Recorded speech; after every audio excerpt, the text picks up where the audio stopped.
Hey guys, Zangetsu 134 here. It's currently 12:03, so forgive me if I'm talking a little bit quieter than usual. I'm at home and people are asleep. Um, but I wanted to get Kamen Rider build out. I've been meaning to get to this, but I just haven't had the energy to do it. Nothing serious. I just work's been crazy, and I just haven't had the drive to do episode reviews. I'm gonna try and get back to it next week. I thought I would do a quick vlog for Kamen Rider Build episodes 37 and 38. In episode 37, we get Ryuga getting his powers back and awakening a new form, that of Kamen Rider Great Cross Dragon, basically a souped-up version of Cross Dragon that he gets using the Evil Dragon Full Bottle, which will also soup up Cross Dragon to Great Cross Dragon. At least I assume that's the name. I haven't looked up the specs of it on the Kamen Rider wiki. Um, and basically, it's just an episode for Ryuga to return to get his power back and to save Sento, even though he doesn't really save Sento. I actually thought at one point when Grease at the beginning gets beat by Evolto or Evolt as in his stage 3 rabbit form, Evil Rabbit. I thought that he basically lost the ability to be Kamen Rider Grease because you can clearly tell that he got damaged so badly that the grease splash jelly started leaking oil, or rather splash jelly.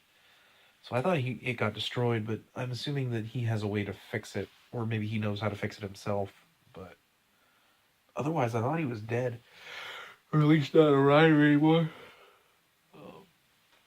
The Hell Gear Bros actually made a return in this too. They fight Cross and eventually, or not, Grease and eventually Rogue. I really liked the stuff they've done with Rogue so far. I like that he's finally realizing that he has to kind of get over his the evils that he did thanks to the Pandora's box, and is becoming more of a hero. And I like him and Grease working together. I actually really like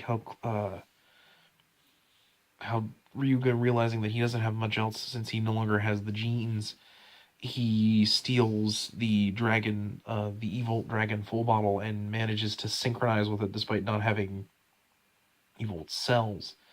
Basically, because it's what's left of him from his original form, and so by synchronizing with it, he was able to reawaken his power, and he even gets to keep Cross Magma, which I liked. I like that they kept Cross Magma more as his actual final form, and more or less, Great Cross Dragon is him awakening to being not just a fraction of Evolt's power.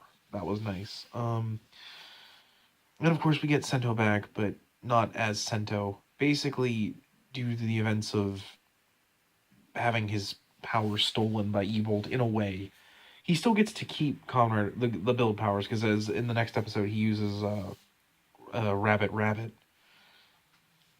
So he's still basically built, but he's no longer Sento. Katsuragi Takumi finally gets reawoken, and you can kind of see why he's evil. Especially when, or at least why he was considered the demon scientist, as we return to Cafe Nacida, which has moved thanks to Vernage. Basically, Vernage sensed that Evolt was coming, so she somehow teleported the entire cafe to a random, like, deserted building, like, near the ocean. Like, near beachfront property in Japan. And so basically the first third or so is basically spent seeing evil, now that he's awoken the evil trigger, using the energy of Grease, Cross Magma, and Rogue. They tried to defeat him with a joint attack, and he basically let the evil trigger absorb their power to push the evil trigger further, so it would evolve into, or so that it would awaken. We also get some memories from Ryuga, or that Ryuga saw of Evolt coming to Mars. I'm not entirely sure what that plays into, because they really don't touch on it.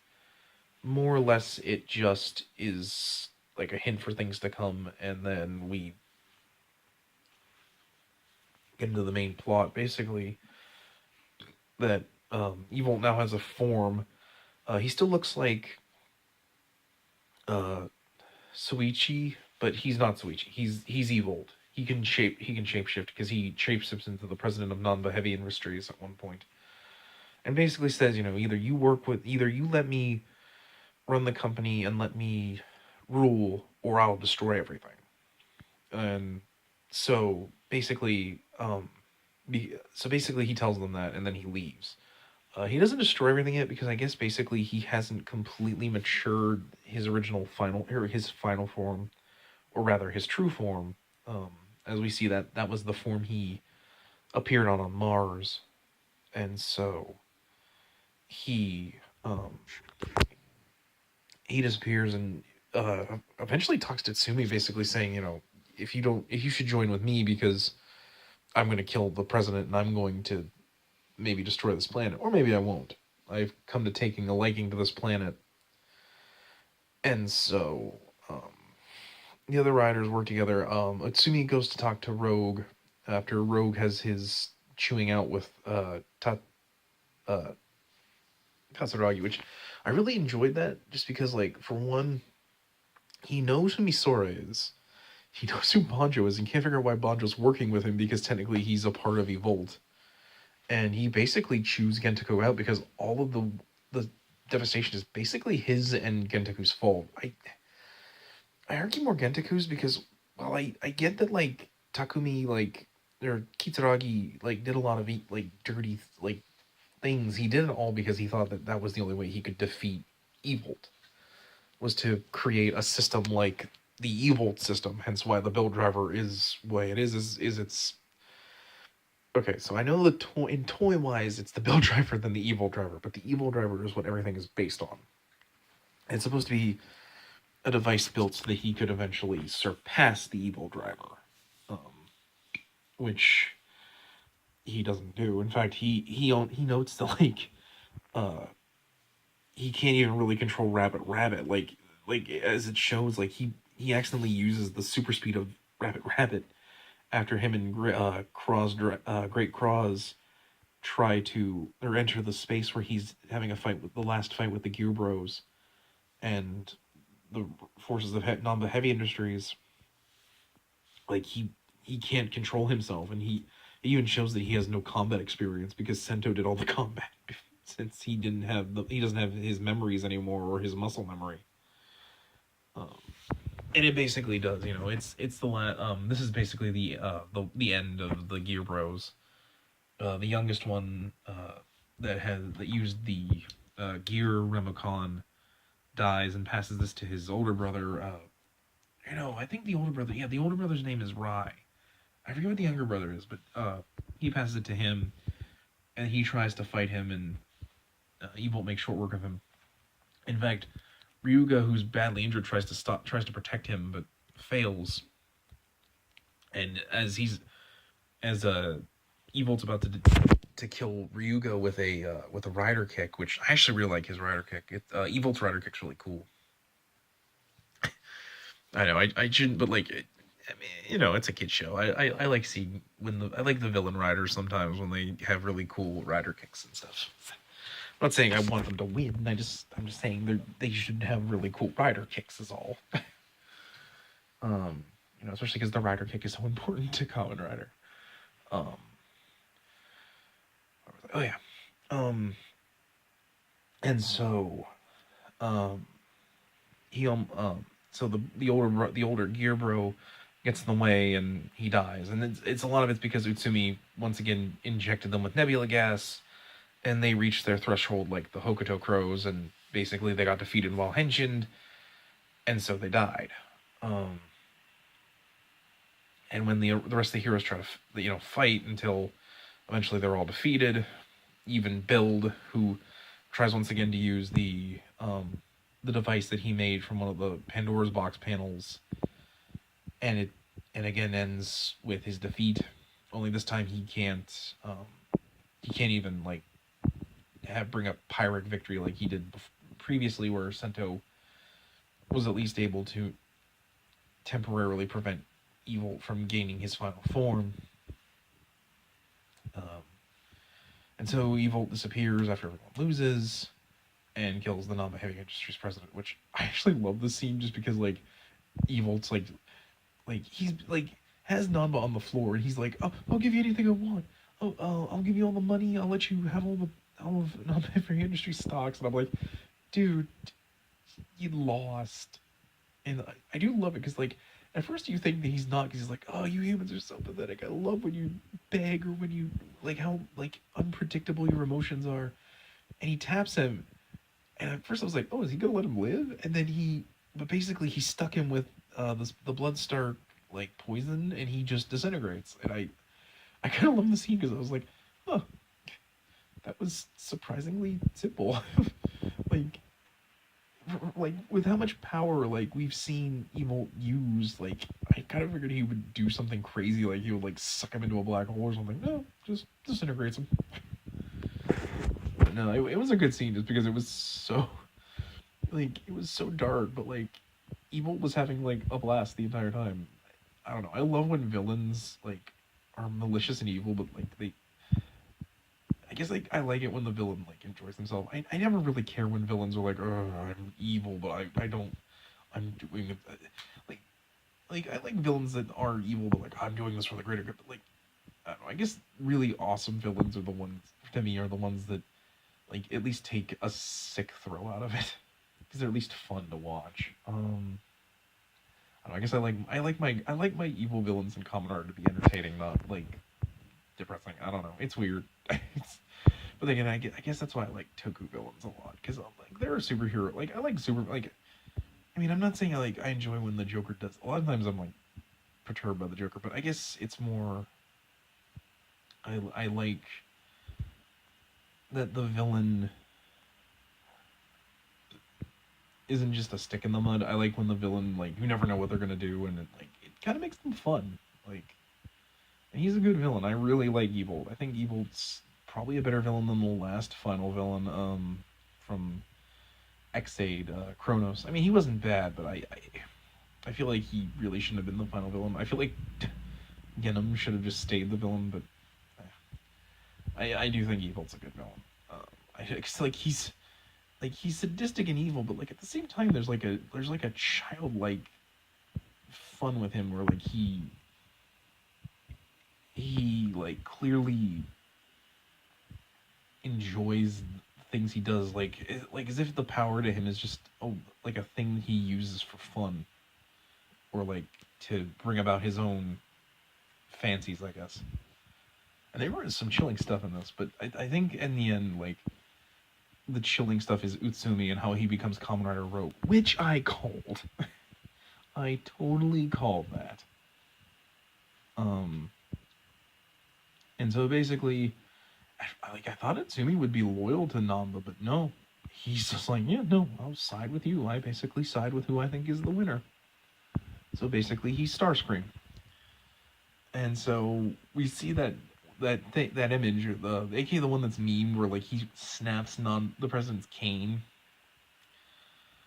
and he's like, yeah, no, give me that spare U-Haul driver you made, and he becomes Kamen Rider Mad Rogue, which I actually really love the henshin of the scene, because like it shows like the tubes that normally show like the make the armor with the build system, and even with like the evil system, it doesn't have like the frames that keeps the pipes in order. Like the pipes just sprawl out all over the place and like eventually wrap around Utsumi, and it basically like as if like the system is overloading and eventually like just explodes into Mad Rogue. It was really cool, and I really love that he like just appears with the steam blade and the nebula steam gun and is just laughing maniacally while doing his glasses hike. Like it was so creepy, especially with the camera like zoomed right into his face. Like it was a legitimately creepy scene, and I really enjoyed it. I don't know. I guess with Evil, I've just kind of I've kind of grown accustomed to how kooky he is, and I guess he doesn't really disturb me. I don't know. I guess Kamen Rider just doesn't disturb me. I don't know. It's been a while since I've had a really been disturbed by villains in Toku. But yeah, no, that was really, really good. And I have to admit, these two episodes have been really good. And I'm looking forward to episode 39, especially because next week we get the debut of the Genius full bottle in Kamen Rider Build Genius form. I'm excited for it. I like the design. I don't really like the fact that he has it like I like the full bottle, like all the full bottles like attaching to him, but I don't like the way he has full bottles on the elbow pads. Like the eyepieces are weird, but I can get over that. Oh, sorry. It's like 12:18. But I like that uh, I like that I like the way it looks, like where like the armor is clear, like it's like actual like unfinished metal, and like the full bottles are like pumping the color into him, and it lets the rainbow colors show.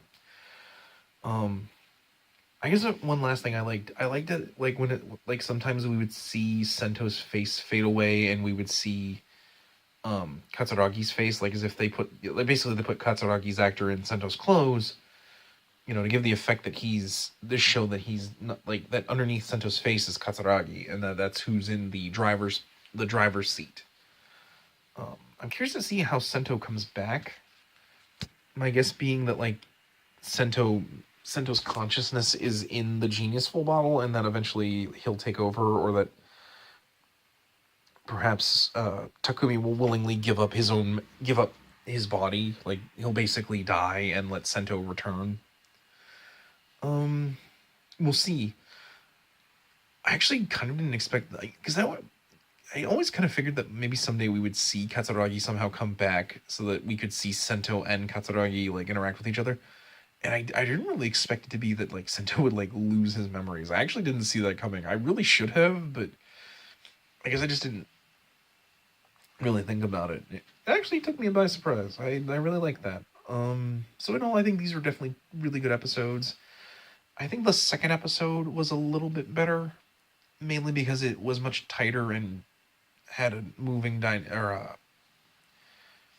it flowed better. The last episode was kind of more or less just set up for Ryuga to get his powers back, and for us to get Sento back, and to have the reveal that Sento's basically gone. Which furthers the tradition of the second generation Heisei riders, where they die in a sense, and then they get their final form. Um, it didn't. I think it started with. Actually, no, it didn't start with Eiji. It actually, I think, yeah, it started with Forze, where Gentaro gets killed by Meteor using the 1 inch punch from Bruce Lee, but he doesn't truly die because he hasn't absorbed all of the Astro Sister's power, and he hasn't unlocked Cosmic, and he gets brought to life using the bond basically they pull him back so that he can, using their bond to ignite the power, and he becomes Kamen Rider Cosmic. Wizard didn't die. Wizard got his powers lost. Basically, Dragon died. Wizard Dragon died. The Phantom that gave him his power, and he almost gave into despair. And in doing so, it reignited Wizard Dragon and gave him the final hope. Gaim didn't die. He didn't die. He got pretty beat up, and he was given the Kiwami Lock Seed. Yeah, it's weird. Sometimes they die and sometimes they don't. Alright. After Gaim is drive and he dies, well, he gets put into a coma, and they have to restart his heart using the Trideron. That one was so dumb. Okay, I don't think it was that they had to restart his heart, but they had to power up. They had to power up. Beltson, the drive driver, basically. And in doing so, basically had to synchronize Beltson and I can't think of Drive's name. Shinosuke. There we go. I had to think about Beltson screaming his name, Shinosuke. And in doing so, like it it healed Shinosuke, because basically, I think it wasn't he died, but he got severe wounds, and the build driver basically put them into a coma until they could use the build driver to build up enough energy with the core VR system to heal him and restart the the drive driver so that so they could combine all of the shift cars into the Trideron shift car. But it was like he had died. Then Ghost.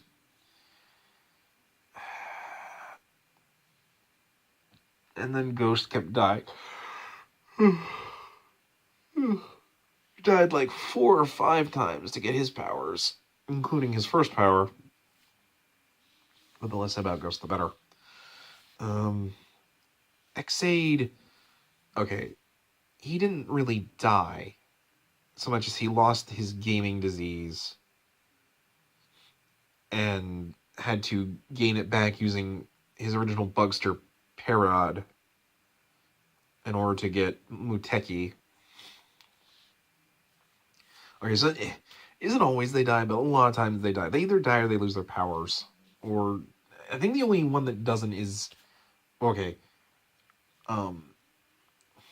Philip and Shotaro don't die so much as they gain the power of extreme, but Shotaro's body at first couldn't handle it until he eventually realized that he was the wild card, hence why he could use the Joker memory, and in doing so he could, using his unpredictability, was able to strengthen his body enough that he could use extreme. Eventually Philip's body couldn't maintain it because he wasn't really alive. Spoilers if you want to watch Double. Sorry. His body basically was artificial, and eventually it broke down from constant use of the extreme memory until his family gives up their own power to build Philip an actual body. And then AG, basically because he had no desires of his own, hence no greed, he actually was slowly turning into a greed himself with constant use of the purple core metals because they run on the lack of desire, and in doing so almost turned him into a monster, but he got better, kind of. And of course with Gaim, he basically turned himself into a space god so that he could save the world, and in doing so lost all of his humanity. So yeah, this has been Zangetsu 134's sudden ramble on the second generation Heisei Kamen Riders. I'm sorry, I didn't mean to go to this ramble. I shouldn't have done this video at like 12:30 in the morning. But anyway, guys, I think we're gonna wrap that up. In general, I like these 2 episodes, and I'm looking forward to Genius. So yeah, next week, you're probably gonna get My Hero Academia first because it's just easier for me to find the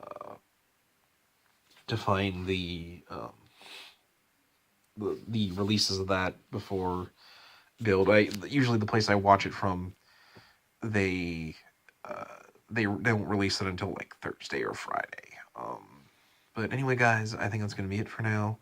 I'm Zangetsu 134, and I'm sorry if this is the ASMR version of Zangetsu reviews. And I will see you all at the next one. Until then, guys, take care.